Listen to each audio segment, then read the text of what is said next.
what is your take on the current music scene? Because I'm confused by it. I'm officially at that age where I'm like, I'm just going to listen to whatever I listen to at this point. Sure. I have like little bit of a bandwidth for trying out new music. So what are, you're both Gen Zs. What's the scene? All I know is there's Taylor Swift, K-pop. Like, what's going on? Tell me.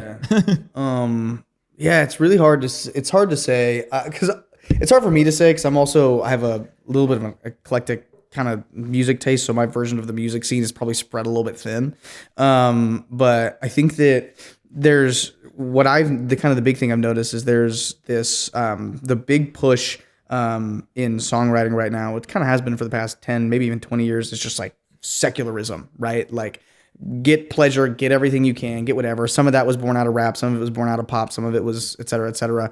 And that's become kind of the norm in music. And I think there's beginning to be this really cool bubbling under or like kind of undercurrent of rebellion by representing values. Whatever those values are, I found a lot of it in Christianity and in me and you have talked about this, like even country music, right, is kind of born out of this lifestyle that inherently either had like a very anarchic value set or it had a very Christian traditional value set. And so people are beginning to rebel by being Christian, rebel by saying like, oh, secularism's lame. I'm going to believe in something. You know what I mean? You know, and so the underground, my favorite scene to watch right now, and I'm blessed to be able to participate in it a little bit, is the Christian hip hop scene right now. Is really, God's doing some really cool things. There's a couple Christian hip hop artists who just played Rolling Loud, which is a big hip hop festival. I don't know if it was in Nashville or where it was. But it's really starting to take off, and the wave of the independent artist is picking up, especially with Christian music. And I think that the next big wave in music and the big next movement is going to be the movement of the independent artists, and it's going to be Christians kind of at the forefront of that. So that's awesome. Yeah, because you guys grew up with the fragmentation of music, the music industry, where it's not controlled. So like when rock and roll started, there was Elvis, then there was Michael Jackson, like there was the Beatles, there was the only channel to really listen to, and you would like everyone would listen to these guys. But you guys grew up with like the fact that there is these, like you could just record with yours. You don't have to go through the studio. You don't need the production. You don't need the radio. You could just go straight to the audience, and that's the cool thing. These little pockets of music emerging, and it's exciting. The Christians are back at being the artists again. The underground scene used to be super rooted in the physical, used to be super rooted in the live show. And like I have to go and be a part of this community and like show up and be present, like watch this person perform in order to like be, and it's like part of my lifestyle, right? To be in the like underground punk scene or like whatever it is. And now so much of it's digital, right? Like I can pick and choose these artists. I can relate to these artists. I can participate in this scene. Like I can support them digitally, right? Like I don't have to go see this person in person because this person has access to, you know, a USB microphone and a laptop, you know, and like that's so stinking cool. Yeah, that's great. Very cool. So what do you think is going to be? Do you think a new genre of music is going to erupt or evolve? Do you think what's going on? Because I feel like rock and roll has kind of died out a bit. A little bit. But like people were saying rock and roll was dying out in like the 80s, and then like the alt scene came in the 90s. Is it getting too digital? Do people want more of like a live nuancing? I don't know if rock and roll is ever going to die, because I don't know if the rock and roll spirit's ever going to die. Right. You know, I don't think the energy of rock and roll can ever die. It's like relevance has kind of died, whereas like rock used to be what hip hop is now, you know, like in the 80s and even in the 90s when you got into alt rock and whatever. So like its cultural significance will shift, but I think different versions of rock and roll are always going to be around. Is hip hop the main thing? Hip hop's the main thing now. I am curious if how much longer it has. I'm not saying that that the clock's ticking. I'm just. I think. I actually haven't thought about this that much, but instinctually, right now in this conversation, it almost feels like genre is dying a little bit. Yeah, that's a great way. In that content is really matters.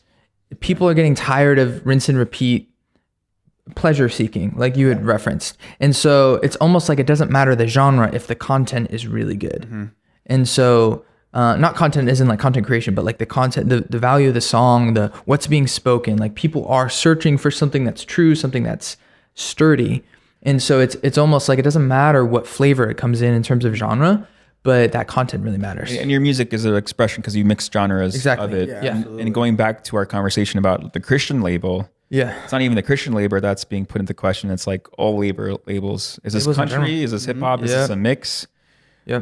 Like I always found it weird when like, again, I'm dating myself with the my references, but like the Red Hot Chili Peppers, for example, they were considered rock, but the guy was kind of rapping the whole time. Like, but it just was put in that label, you know. But you're saying those labels are even being dismantled. It's fading. It's fading. It's fading a bit.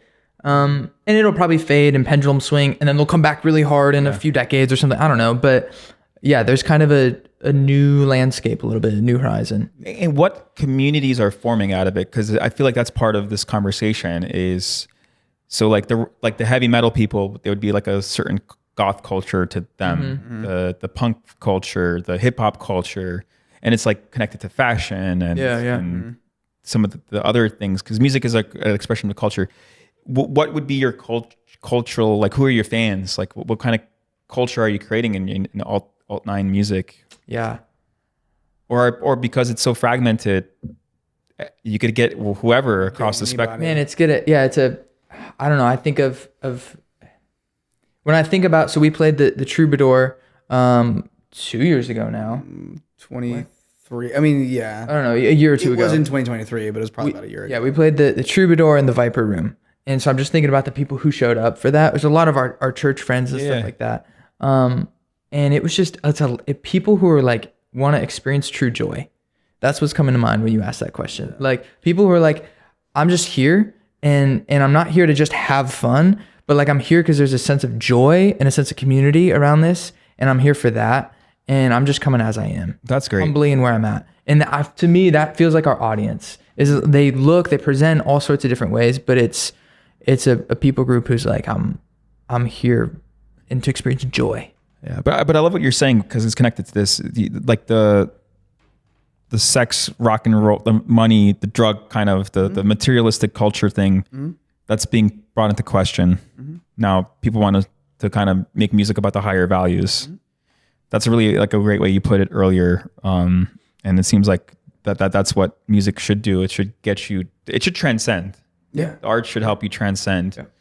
And then as Christians, we have that sense that like, that we could have that transcendence in Christ with the Holy Spirit. And it's cool that I believe when God calls people, he also wants good art. Yeah. God's pro art. Yeah. He's the the great ultimate artist. artist. He's the ultimate artist. And it's cool to know that like some of the greatest artists throughout history have been Christ followers, whether it's painting or classic composers like Bach really set the trajectory of music to where we are. And every piece of art, every composition was for God's glory. He would write on all his sheets he wrote.